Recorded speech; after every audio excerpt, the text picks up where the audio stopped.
नमस्कार। एक और पीएचडी का नोटिफिकेशन आया है राजस्थान की तरफ से। यूनिवर्सिटी राजस्थान में है, लेकिन राजस्थान सेंट्रल यूनिवर्सिटी नहीं है। यूनिवर्सिटी की तरफ से पीएचडी का नोटिफिकेशन आया है, जिसके अनुसार कुछ विषयों में पीएचडी की सीटें आई हैं, या कहूँ कि 5 विषयों में सीटें आई हैं। बिना किसी लाग लपेट के आपको सीधा बताता हूँ। 30 जून इसकी लास्ट डेट है फॉर्म को भरने की, क्योंकि इस डेट को एक्सटेंड किया गया है। 30 सीटें हैं टोटल और 5 विषय हैं। 30 सीटें हैं, 5 विषय हैं, जिसमें आई हैं पीएचडी के एप्लीकेशन फॉर्म। और एक ऐसे विषय हैं जिसमें वो सभी बच्चे अप्लाई कर सकते हैं जो अभी तक भटक रहे हैं, परेशान हो रहे हैं, जिनको ये लगता है कि मास्टर्स करने के बाद वो पीएचडी कर सकते हैं कि नहीं अपने इन विषयों में।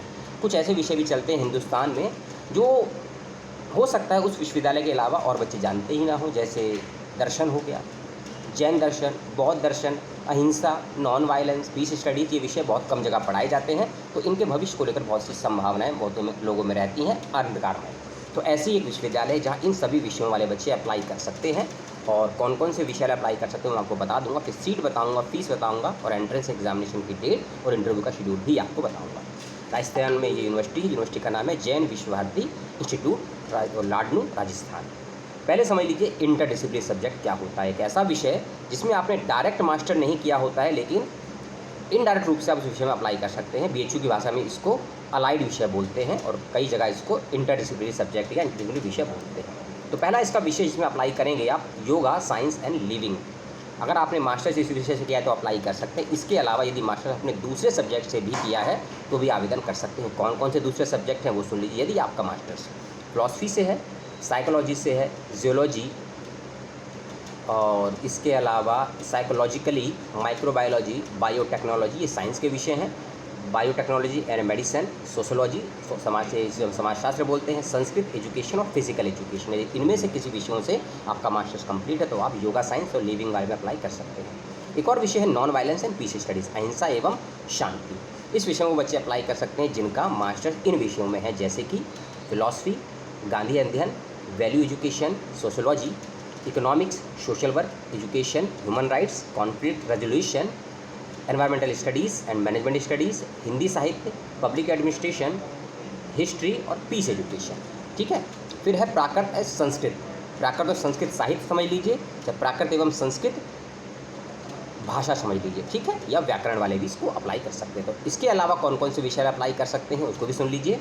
संस्कृत वेदा, संस्कृत व्याकरण, संस्कृत साहित्य और संस्कृत दर्शन, संस्कृत धर्मशास्त्र, प्राकृत भाषा, प्राकृत साहित्य, जैन विद्या, जैन साहित्य, जैन दर्शन, संस्कृत एवं पाली साहित्य। पाली का संबंध क्योंकि बुद्धिज़्म से है और बुद्धिज़्म साहित्य वाले भी इसको अप्लाई कर सकते हैं, और राजस्थानी साहित्य, इसके अलावा अपभ्रंश साहित्य वाले भी इसको अप्लाई कर सकते हैं। लास्ट विषय जिसके सीटें आई हैं Jainology, computer religious and philosophy. इस पे अलाइड विषय इस प्रकार से हैं: जेनोलॉजी एंड जैन दर्शन, जैन धर्माचार्य, philosophy, Indian western philosophy, religious, computer religious, Sanskrit, Prakrit, history, geography, public administration, इसको पबैड भी बोलते हैं, art and culture, non violence and peace, peace studies, peace education, yoga science. Home science को कंक्लूड मत करिएगा, ओनली फॉर योगा साइंस है, yoga science and living. Economics, biology और मैथमेटिक्स दोनों ही साइंस के सब्जेक्ट है। हिंदी और राजस्थानी साहित्य, इस विषय के बच्चे भी इसको अप्लाई कर सकते हैं। अब इसकी सीट सुन लीजिए। जेनोलॉजी, कंप्यूटर रिलीजियस में टोटल 5 सीटें हैं, 3 सीट ओनली फॉर गर्ल्स के लिए रिजर्व रखी गई हैं। जैन प्राकृत और संस्कृत साहित्य में भी टोटल 6 सीटें हैं, 3 सीटें ओनली फॉर गर्ल्स के लिए रिजर्व रखी गई हैं। योगा साइंस एंड लिविंग में 7 सीटें हैं।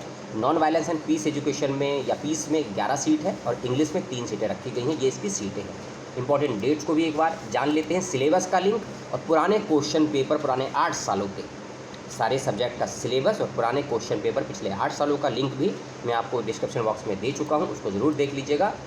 30 जून इसकी लास्ट डेट है फॉर्म को अप्लाई करने के लिए।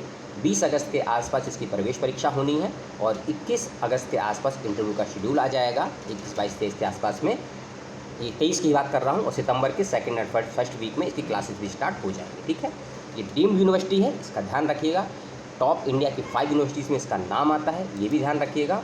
ऑनलाइन और ऑफलाइन दोनों ही माध्यम से फॉर्म को भर सकते हैं। ऑनलाइन फॉर्म का लिंक, ऑफलाइन फॉर्म का लिंक मैं आपको बता दूंगा। जो बच्चे ऑफलाइन माध्यम से अप्लाई करेंगे तो ध्यान रखिएगा, फॉर्म निकालना है, प्रिंट आउट, उसको भरना है, उसके साथ जो भी फॉर्म की फ़ीस है उसका आपको ड्राफ्ट लगाना है। बैंक में जाइएगा, ड्राफ्ट बनवाइएगा, फेवर ऑफ यूनिवर्सिटी के नाम से 3000 का इसका ड्राफ्ट होगा, इसका ध्यान रखिएगा। और जो भी स्टेट गवर्नमेंट के रिजर्वेशन के नियम हैं स्टेट गवर्नमेंट के जो भी रिजर्वेशन के नियम है सारे यहाँ लागू होंगे, सेंट्रल के नियम लागू नहीं होंगे, कोई सेंट्रल यूनिवर्सिटी नहीं है, इसका ध्यान रखिएगा। तो आप ये फॉर्म भरिए। Jain Vishva Bharati institute deemed university Rajasthan Ladnun की तरफ से है। पीएचडी का नोटिफिकेशन है, समय बेहद कम दिया गया है फॉर्म भरने के लिए, ये आप भी जानते हैं, मैं भी जानता हूँ।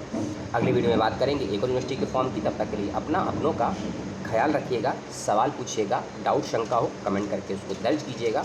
अगली वीडियो में मिलते हैं, तब तक के लिए जय हिंद, जय भारत, सलाम।